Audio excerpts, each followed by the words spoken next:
গুণ থাকলে কিন্তু সংসারের সমস্ত কাজ সাজিয়ে গুছিয়ে করা যায়। কেউ ছোট থেকে কোনো কিছুই শিখে আসে না, কিন্তু সময় তাকে সব কিছু শিখিয়ে পড়িয়ে নিতে সাহায্য করে। Hello everyone, good morning. কেমন আছেন আপনারা সবাই? আশা করছি আপনারা সবাই ভালো আছেন ও সুস্থ আছেন। আমরাও বেশ ভালো আছি। আমার আরও একটি নতুন ভিডিওতে আপনাদের সবাইকে স্বাগত জানাই। আজ রবিবার আর ঘড়ির কাঁটায় এখন বাজে ওই 6:30 নাগাদ। এখন থেকে আপনাদেরকে সাথে নিয়ে আজকের ভিডিওটি শুরু করলাম। সকালে সমস্ত কাজবাজ হয়ে গেছে, তো সেটা আর আপনাদের সাথে শেয়ার করলাম না। এই যে এখন শেয়ার করছি স্নানের পরের থেকে। সকালে সমস্ত কাজবাজ করে ঘরে চলে এসেছি স্নান করে। তো স্নান করে আসার পরে দেখছি তাতান ঘুম থেকে উঠে গেছে। তো তাতানকে সমস্ত কিছু রেডি করিয়ে দিয়ে এসেছি ওপরে, মায়ের কাছে আছে। আর এদিকে আমি আমার ঘরটাকে গুছিয়ে নিচ্ছি। তো আজকে ভেবেছি বেডশিটটা চেঞ্জ করব, সেই জন্য পুরনো বেডশিটটাকে উঠিয়ে নতুন একটা বেডশিট পেতে দিয়েছি। বেডশিটটা জানেন তো আমি 2 থেকে 3 দিন পরই চেঞ্জ করি, যেহেতু তাতানের ছোট, তো ওই কারণে। আর তাছাড়াও রাত্রেবেলা যেহেতু আমাদের বেডশিট চেঞ্জ করাই হয়। তো এদিকে দেখুন বেডশিটটা চেঞ্জ করে বিছানাটাকে সুন্দর করে টান করে গুছিয়ে নিয়েছি। তো তারপরে যেহেতু জানলাটা খুলে দিচ্ছি, রোদটা ঘরে ঢুকবে, ওই কারণে জানলাটা খুলে দিয়ে চলে এসেছি ওপরে প্রত্যেক দিনের মতন। এই যে উপরে এসে সবার প্রথমে ঠাকুর প্রণামটা সেরে নিয়েছি। দেখুন ঠাকুর প্রণাম সেরে নিয়েছি, তুলসী তলায় জলটাও দিয়ে দিয়েছি। তারপরে সমস্ত জামা প্যান্টগুলো কিন্তু মেলে দেবো। আর এদিকে দেখুন তাতান কি করছে, পুরো ছাদটা না একেবারে ও যে এসে এতটা আনন্দ পেয়েছে সেই জন্য বারবার করে কিন্তু ঘোরাঘুরি করছে। ওকে ছাদে খুব একটা কিন্তু নামানো হয় না, আজকে এই প্রথম ওকে ছাদে নামানো হয়েছে, সেই জন্য ওর আজকে কিন্তু মনটা বিশাল খুশি। দেখুন কি ছটপট করছে। এই যে তারপরে সমস্ত জামা প্যান্টগুলো হচ্ছে যে মেলে দিয়েছি। আর আজ যেহেতু পারো না, কালকে একাদশী ছিল, আজকে পারো না, সে কারণে আজকে সকালে কিন্তু প্রসাদটা খেয়ে নিয়েছি। আজকে পারো না সময় ছিল 7টা পর্যন্ত, তো সেই কারণে 7টার আগে কিন্তু আমরা খাওয়া দাওয়াটা সারছি। আর আজকে এত সকালবেলা তো কোনো রান্না বান্না হয়নি, সেই জন্য গোপালের বাল্যভোগ দিয়েই কিন্তু পারোনাটা করলাম। এদিকে দেখুন আমি একদিকে প্রসাদ খাচ্ছি আর তাতানো আরেকদিকে প্রসাদ খাচ্ছে। কি দুষ্টুমিটা যে করছে বলে বোঝানো যাবে না, জানেন না। এই যে পারোনার প্রসাদটা সেরে নিয়ে এখন করলাম সকালের খাওয়া দাওয়ার কিছু জিনিসপত্র ধুয়ে নেব। সবজি মা বললো এগুলো একটু কেটে আমাকে ধুয়ে দাও, আমি রান্নাবান্না করছি, তোমরা চলে যাও নিচে। এই যে এগুলো আমি প্রত্যেকটা জিনিসে এখন ধুয়ে দিচ্ছি, মা এখন রান্নাবান্নাগুলো সেরে নেবে। আর আজকে করা হচ্ছে পালং শাক করা হচ্ছে, আর তাছাড়া ঝিঙে পোস্ত করবে। আর মা বললো একটুখানি আলু সেদ্ধ করে দেবে। এই দিয়ে কিন্তু সকালের খাওয়া দাওয়াটা বেশ ভালোভাবেই আমাদের হয়ে যাবে। প্রথমে ঝিঙেটা ধুয়ে নিয়েছি, তারপরে কুমড়ো আর ডাঁটাটা ধুয়ে এরপরে শাকটাকে বেশ ভালোভাবে ধুয়ে নিয়েছি। এই যে ধোয়া হয়ে গেছে, এরপরে মায়ের কাছে সমস্ত জিনিসগুলো রেখে দেব। এই যে দেখুন আজকে কি রান্না হবে সেটা আপনাদের সাথে শেয়ার করলাম। তো তারপরে ছাদের থেকে আসার সময় কিছু জামা প্যান্ট ছিল ছাদের ঘরে, সেগুলোকে নিয়ে চলে এসেছি। এখন ঘরে এগুলো গুছিয়ে নেবো। ওই যে বললাম মা একার ওপরে রান্না করছে, আর নিরামিষের দিনগুলোতে মাই কিন্তু রান্নাবান্নাটা করে, তাই মা উপরে রান্নাবান্নাগুলো করছে আর আমি এদিকে নিচে চলে এসেছি। নিচে এসে সমস্ত জামা প্যান্টগুলো এবারে গুছিয়ে নেব। আর জামা প্যান্টগুলো যেহেতু অনেকগুলো রয়েছে আর নিচেও অনেক কাজ আছে, সেই জন্য আমি এখন নিচের কাজগুলো সারবো। সবার প্রথমে এই জামা প্যান্টগুলো গুছিয়ে নিই। গোছানো প্রায় আমার দেখুন হয়ে গেছে। এরপরে কি করেছি, দিদির রুমে জামা প্যান্টগুলো দিয়ে আসলাম দিদির কাছে, আর আমার রুমে এসে আমার রুমের জামা প্যান্টগুলোকে প্রথমে গুছিয়ে নিচ্ছি। এই যে আমাদের বেশি ছিল না জামা প্যান্ট, আজকে এই নাইটিটা আর ওড়নাটাই ছিল, আর তাতানির কিছু জামা প্যান্ট ছিল, আর মায়ের কিছু জামা প্যান্ট ছিল। তো সেগুলোকে কি করলাম, গুছিয়ে রেখেছি, মাদের আলনাতে গুছিয়ে রেখেছি। তারপরে নিজের আলনাতে সমস্তগুলো গুছিয়ে রেখে তাতানের বাস্কেটটা ধরছি। এই বাস্কেটটা ধরলে যে আমার কতটা সময় লাগে কি আর বলবো।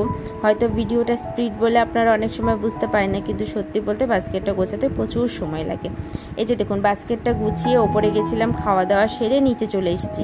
আর যেহেতু আমার একটা ননদ আসবে, দুপুরবেলা খেতে বলা হয়েছিল, তাই সেই জন্য কিছু রান্নাবান্না করছি। আর এরপরে কিন্তু মাছ এসেছিল, মা একটু মাছ নিয়ে নিল বাজার থেকে, আর হচ্ছে মাংস নিয়ে এসেছিল। এই যে ভোলা মাছ নিয়ে এসেছে মা, আর রুই মাছ নিয়ে এসেছে আর মাংস নিয়ে এসেছে। তো রুই মাছটা ভেজে নিয়েছি বাচ্চাদের জন্য, আর ভোলা মাছগুলো করব। ভোলা মাছটা করার জন্য প্রথমে কালো জিরে ফোড়ন দিয়ে টমেটোটা ছেড়ে দিয়েছি। টমেটোটা একটু ভাজা হয়ে গেলে সমস্ত মশলাটা দিয়ে দেবো। আদা বাটা, লঙ্কা বাটা, জিরের গুঁড়ো, ধনের গুঁড়ো, লঙ্কার গুঁড়ো, হলুদ, নুন, এই সমস্ত মশলা দিয়ে কিন্তু বেশ ভালোভাবে আমি কষিয়ে নেবো। দেখুন আমি কিন্তু কষানোর সময় অন্ততপক্ষে 3 থেকে 4 বার কষাই, একটু একটু জল দিই, যাতে জলটা দিলে কি বলুন তো মশলাটা কিন্তু নিচে লেগে যাবে না, পুড়বে না। তাহলে বেশ ভালোভাবে কিন্তু আস্তে আস্তে মশলাটাও ভালোভাবে কষে যাবে। আর যত ভালোভাবে মশলাটা কষবে রান্নাটাও কিন্তু ততটাই খেতে সুন্দর হয়। এটা আমার হাজব্যান্ড আমাকে শিখিয়েছে, এই জিনিসটা কিন্তু আমি আগে জানতাম না। ওই যে বলে না, ছোটোর থেকে কেউ কিছু কিন্তু শিখে আসে না, সব কিন্তু তাকে সময়ের সাথে সাথে পরিস্থিতির সাথে সাথে শিখিয়ে দেয়। এই যে দেখুন বিয়ের পরে কিন্তু আমি অনেক কিছু শিখেছি, সেগুলো কিন্তু আমি আমার বাপের বাড়ি থেকে কখনোই শিখে আসিনি।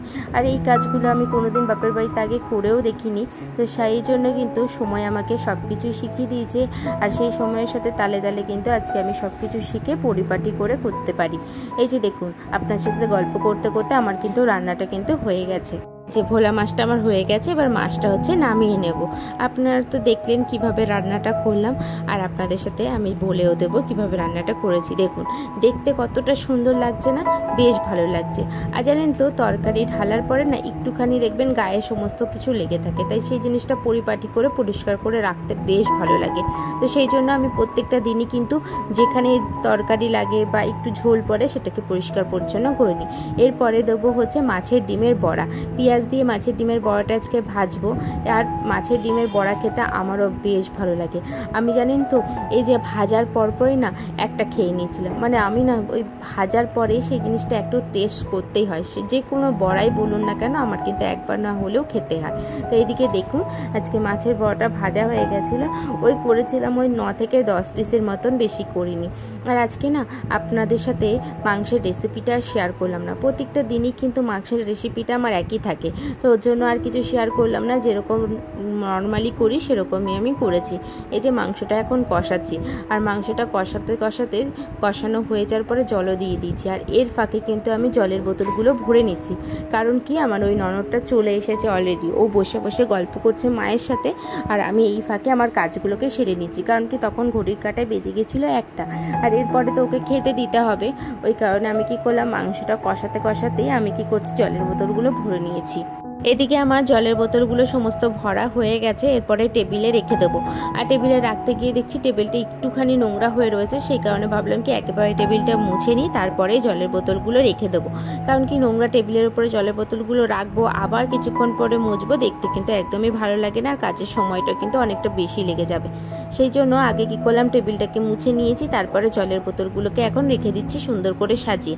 আর এখানে কিছু জলের বোতল রেখেছি, আর কিছু জলের বোতল ফ্রিজে আমি ঢুকিয়ে রেখেছিলাম। যা পরিমাণে গরম, ফ্রিজে জল না রাখলে এখন আর মনে হয় না বাঁচা যাবে, এরকম একটা অবস্থা। এদিকে দেখুন জলের বোতলগুলো ভরতে ভরতে আমার মাংসটা কিন্তু প্রায় হয়ে গেছে। এরপরে গরম মশলাটা দিয়ে একটুখানি নেড়ে নেবো, নেড়ে কিছুক্ষণের জন্য ঢেকে আমি মাংসটা নামিয়ে দেবো। এই যে দেখুন মাংসটা আমি নামিয়ে নিয়েছি, আর দেখুন আজকের মাংসটা কিন্তু বেশ ভালো লেগেছে, একদম ঝাল ঝাল হয়েছে। আজকে মাই বলছিল একটু ঝাল ঝাল করে সমস্ত কিছু রান্না করো তো, কারণ কি সবারই বাড়ি ভর্তি জানেন তো শরীরটা খারাপ, জ্বর, সবারই জ্বর ঠান্ডা এই নিয়ে লেগেই রয়েছে। ওই কারণে জানেন তো আজকে রান্নাগুলো একটু ঝাল ঝাল করেই করেছি। এই যে রান্না বান্না সমস্ত কিছু কমপ্লিট হয়ে গেছে, তারপরে এবারে গ্যাসটা মুছে নেবো। গ্যাসটা মুছে নিয়ে এবার সবাইকে খেতে দিয়ে দেবো। এদিকে আমার গ্যাস মোছাও হয়ে গেছে, আর সবাইকে খেতে দিয়ে এরপরে নিজেও কিন্তু খেয়ে নিয়েছি। আর নিজে খেয়ে দিয়ে এই যে ঘর দোর সমস্ত কিছু একবার মুছেছি, তারপরে আরেকবার মুছে নিলাম, যেহেতু এঁঠো করেছি এই জায়গাটা, সেই জন্য এঁঠো ঘরটা মুছে নিয়ে এরপরে চলে যাব বাইরের কাজগুলো করতে। বাইরের কাজ বলতে বিকেলের কাজগুলো করে নেব।